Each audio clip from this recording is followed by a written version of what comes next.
ogtahay in qofka muslimka ah uu dhiiggiisu leeyahay xurmo la rabo in la ilaaliyo.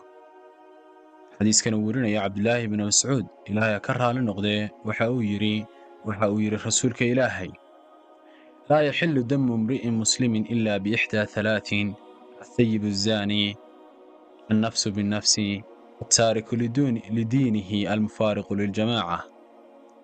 waxa uu yidhi nabigu calayhi salaatu wasalaam ma bannaana in la daadiyo dhiigga qofka muslimka ah ama la bannaysto ilaa uu sameeyo mid ka mida saddex ama sifaadkan uu ku sifoobo. thayibu zaani waa qof sinaystay isagoo guur soo maray kuna caddaatay sinadaasi. ka labaad waa annafsu binnafsi naf goysay oo jartay oo weliba qatli camdi ah oo kas ah qofka isaga ah ku dishay. qofkaana dhiiggiisa waxaa lagu bannaysanayaa si looga gudo xaqa qofka uu dilay. qodobka ugu dambeeya waxaa weeye taariku lidiinihi qofka diintiisa ka baxay ee islaamnimada dib uga noqday gadaal markuu arkay macaanka islaamnimada. qofkaa ridoobayna dhiiggiisu waa hadur ayuu noqonayaa oo waa bannaanaanaya. almufaariqu liljamaaca kaasoo jamaacada muslimiinta ku dhex baxay.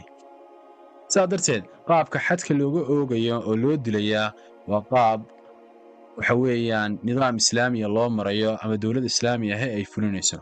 macnaheedu ma aha qof kasta inuu gacanta iskala gelayo. haddaba xadiiskan maxaynu ka faa'iidaynaa? fawaa'idda xadiiskan aan ka helayno ama aan fiqi ahaan ka akhrisan karno waxaa ka mid ah kow qofka muslimkaa dhiiggiisu inuu xurmo leeyahay oo aan la oggolayn in la iska daadiyo sabab la'aan.